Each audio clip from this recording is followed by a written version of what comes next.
Hello and welcome to episode 3. In this episode we're going to be putting on a small outbuilding on the side of this tower. So the image you need for this episode is this image here. If you haven't got any of the source files, you can find them in the description. There's a link in the description and it will take you to where you can find the source files. So in this episode this is the one we need.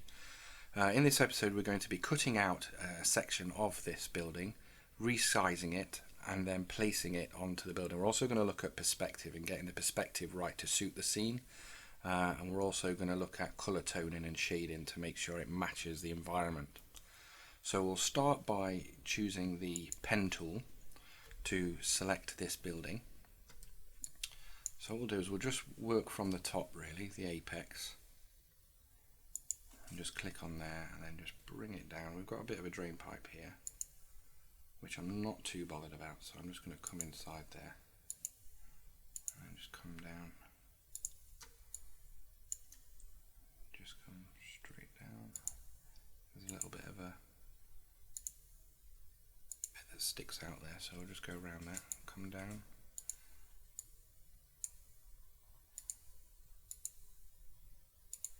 and just come underneath this. We can leave a little bit of this wood in from the bottom because it looks quite nice, and then we'll come across here, making sure to leave this post, not a post, this kind of support beam in, because that's going to help with this where the building is, because it's going to be hanging off the edge of the tower, so we're going to need this support left in. So we're going to come up just by this window and then up onto the roof and then to the top there, and then back across to the gable end. The selection looks quite good, but if you're unhappy with some of the anchor points, just press the direct selection tool and just where, if you're not happy with anything, just draw around an anchor point, and that will then allow you to move it independently to the others. But that looks pretty good, to be fair. Not too bad. We can always clean it up later. Just want to get a rough cut out, really.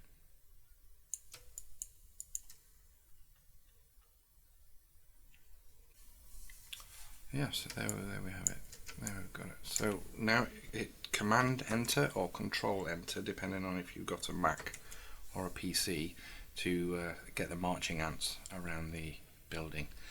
And what we'll do then is just pull that off the top menu bar. Using the V tool, we're going to drag that now into our composition, and we don't need this anymore, we can get rid of it.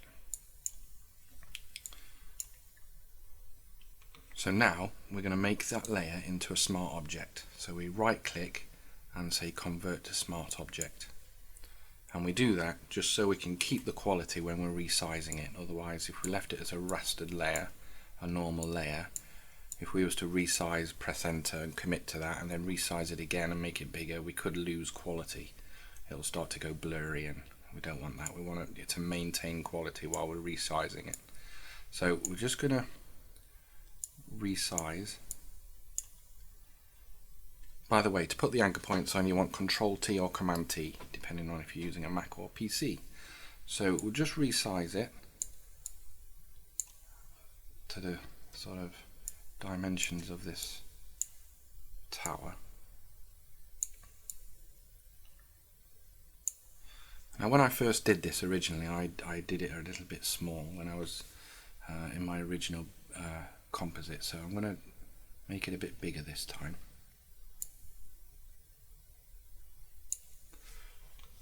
Now again, resizing it is going to do it proportionately in the later versions of Photoshop. So to do it disproportionately, we need to hold Shift, and that allows us to alter the points independently again.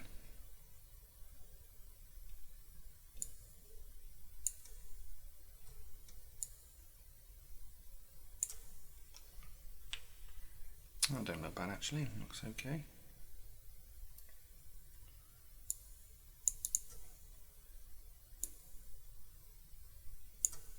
Just have a fiddle around till you feel happy. And then when you're happy, just hit enter. So we've done that now, we've cut that out and we've got it in our picture. So what we've got to look at now is this roof. This roof section, it's not in keeping with the rest of the perspective of this image. So to find out what the true perspective line of that rooftop should be, we need to find the perspective of the image, really, of the tower. So I'm going to create a new layer and just call this perspective. Now that we've got our perspective layer, we need to find the horizon line for this image.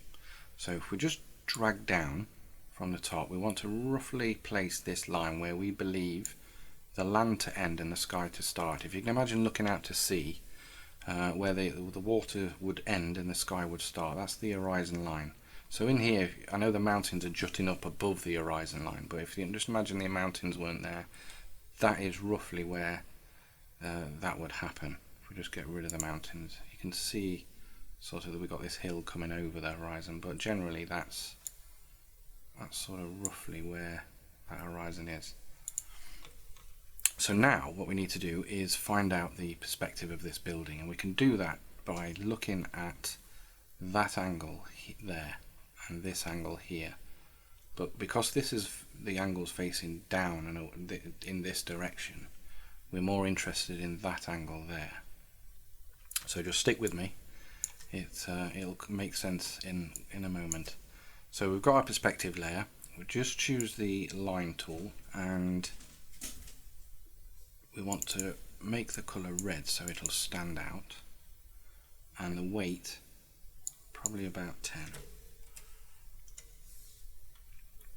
And then just roughly click in the corner of that window and then just drag it out following the same angle as that window, which I think is about there. It's slightly off. I'll just put the control points and just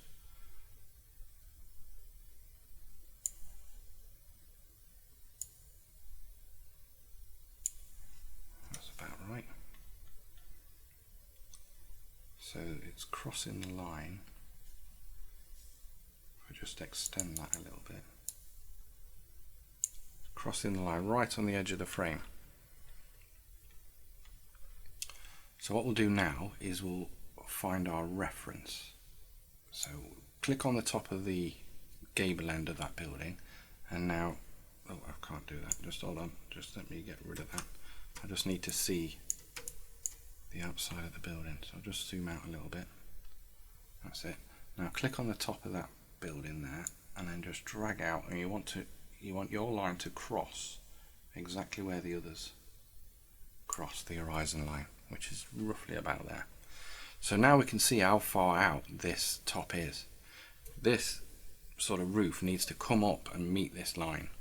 So we'll do that now using the perspective warp tool.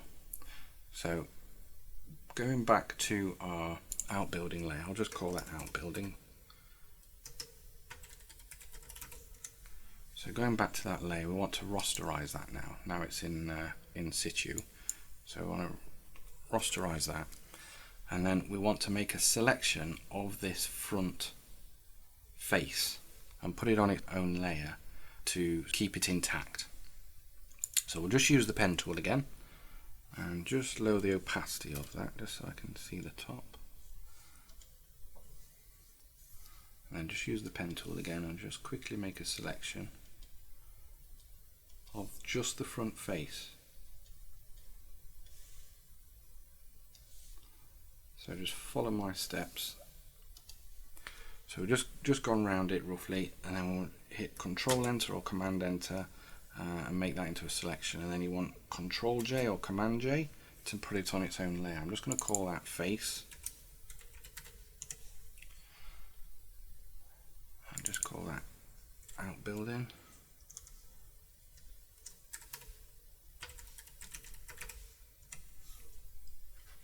So just make sure that you've got the outbuilding layer selected, not the face that we just cut out. We want the actual building layer selected. and then go to Edit, Perspective Warp. And then don't click here, because what will happen is you'll get a huge grid appear. Keep your finger pressed and drag down.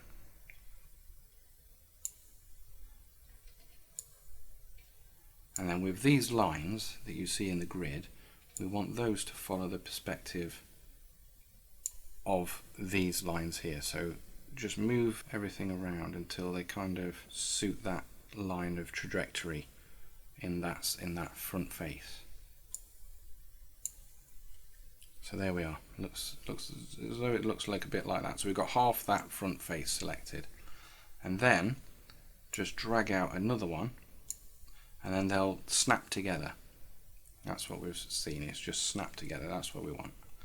So now just pull those around so these lines match the same lines of that side of perspective. I know it can get a bit confusing, but if you just try to imagine that we just want to move this bit of roof here, so we've got to make sure that that is all in this side of this grid. It doesn't matter about the other side, because we've cut out the front face, so it doesn't matter what happens on this side. All we need to make sure is that you've got a point in the top of that gable at top that runs all the way down to this one here, and it's in the same lines of symmetry, I think that's the right word, for this side of the building. Once we're happy, press Warp. You might get a little sort of instructional message come up, but just cancel that. And then all it is just literally grab that and just bring it up to that line. It's that simple. And then once you're happy, just bring that out a little bit.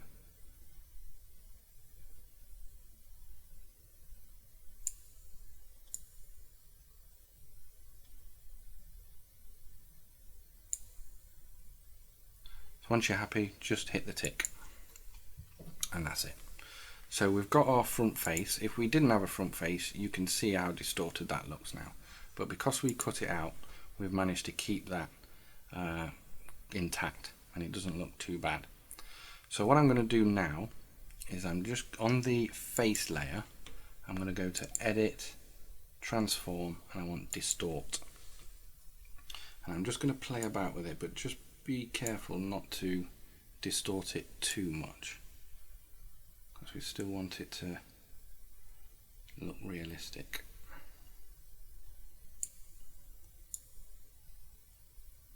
I'm more bothered about having those two big cross beams meet, because otherwise it won't look so good.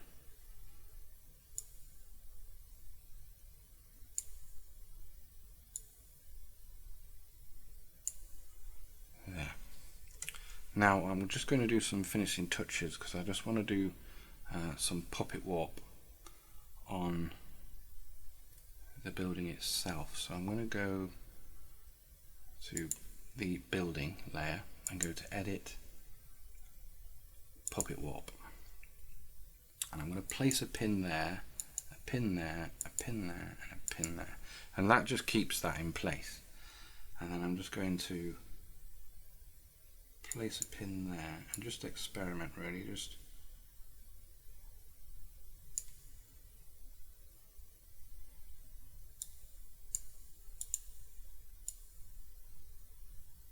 doesn't matter if it's a bit wonky, because it is an old building at the end of the day. So that looks okay. It's only subtle movement. So where you place a pin, it won't move. So you can just move certain pixels in certain directions. It takes some getting used to, but once it's a very powerful tool. It's really good. So we've got that on there. So I'll just go to the front face again. Remember, we've got the building underneath, so we can get rid of this. That's not a problem. So what I'm going to do is just go to Edit, Distort again.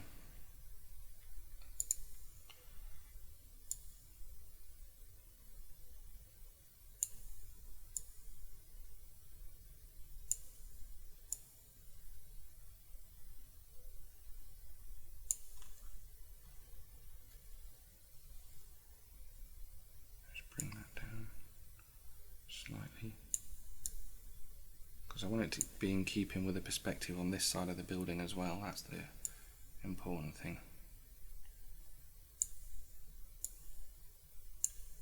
It can be a bit fiddly at times.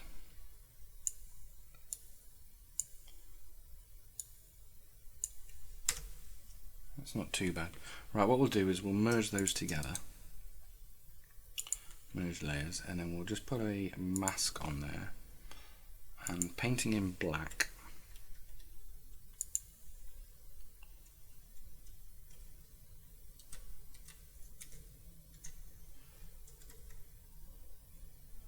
A huge brush. So just, yeah, making sure you've got your mask selected. I'm just going to paint away the double edge.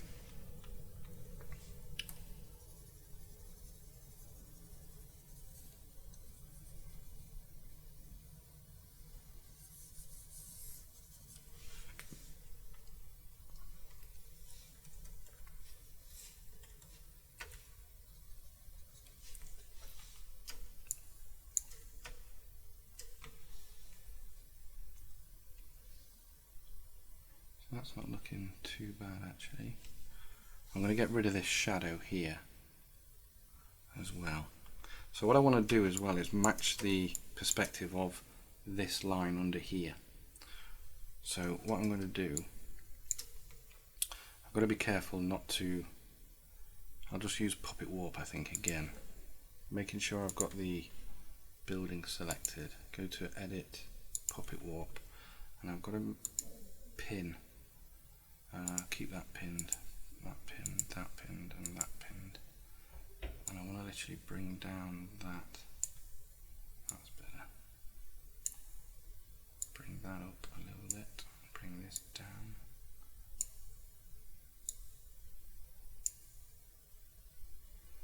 That's better. And hit enter here.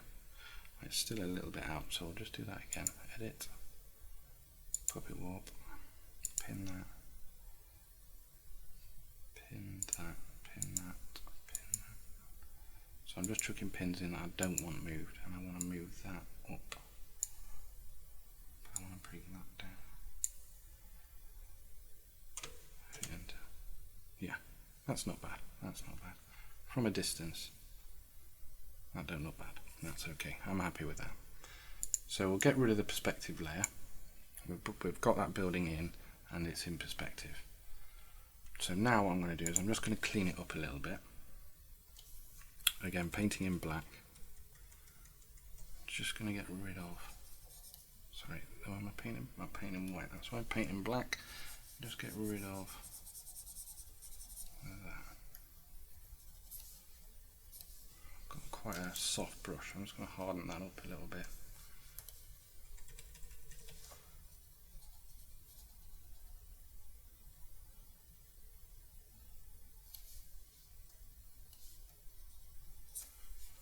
There. So it still looks a bit wonky, but it's an old building, so we'll get away with that.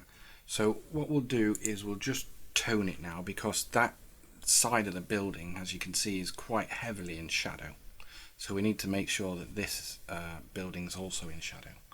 So what we'll do is we'll just have a brightness. Basically, it's a brightness issue, so we'll open the brightness adjustment layer. Now, making sure to clip it to the tower itself, otherwise we'll affect the global picture, and we don't want to do that. We just want to apply the effects to this building. Just bring down the brightness just a little bit, not too much, just a little bit.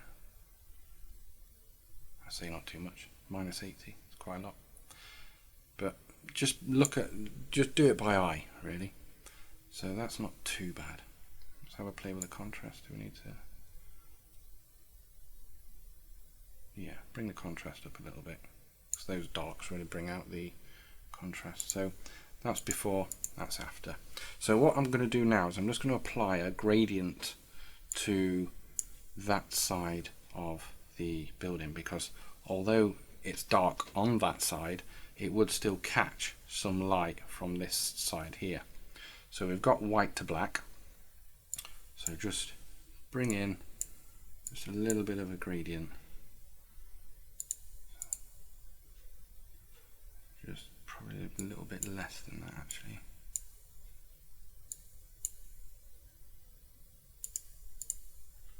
Yeah, it's not too bad, it's probably a little bit harsh. Just there. Yeah, just it's only very subtle. So first what I'm gonna do now is get rid of this dark shadow because it's not relevant to this picture. So what we do is just use the patch tool. I find this very useful for things like this, and just literally draw around the area in question. Once you've made the connection, you get the marching ants, and then just simply drag it up and it will replace those pixels with the area that you've dragged it to, and it's normally really quite accurate. So we'll just use the clone stamp tool just to lean it up, just to get rid of any unwanted lines, and that's it. I'm going to bring it down. I'm going to go down a little bit further because I want to get rid of what this remains of the drain pipe that used to be there. Don't really want that in the picture. Don't think they had drain pipes in this sort of fantasy land. So there we are. So that's gone. And then what I'm going to do as well is just create a bit of a shadow under here. So we'll go to the Outpost layer, which is here, and I'm going to just use the burn tool. This is destructive, but it's going to be dark anyway, so it doesn't matter. So we'll go to midtones, about 90 odd, and then just draw in, painting up there. Just darken that down a little bit.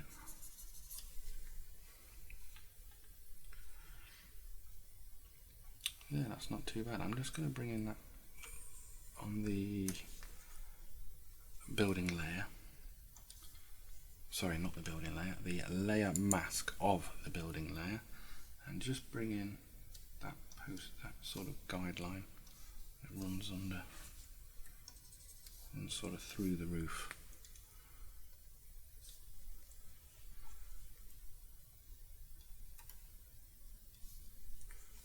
Make it feel part of the building. So what else do we need? We've got brightness. I'll probably do a levels adjustment as well, just to be safe, just to see what we can do there. So again, clip it to the layer below, which I thought I had done. So there, clip it to the layer below, and just that's bring it down a bit darker too. That's good. Again, I'm just going to do another. I might not do a gradient this time. I might paint it in black. So I'm going to get a soft brush, very soft brush.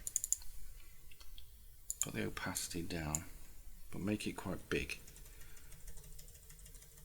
Because again, I just want this edge just to catch a bit of light. So painting on the mask and painting in black.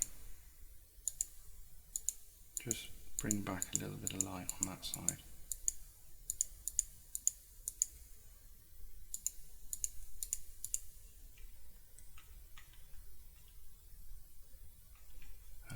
View clear guides. Oh, I know what's happened there. That's become unclipped because of the layer below it.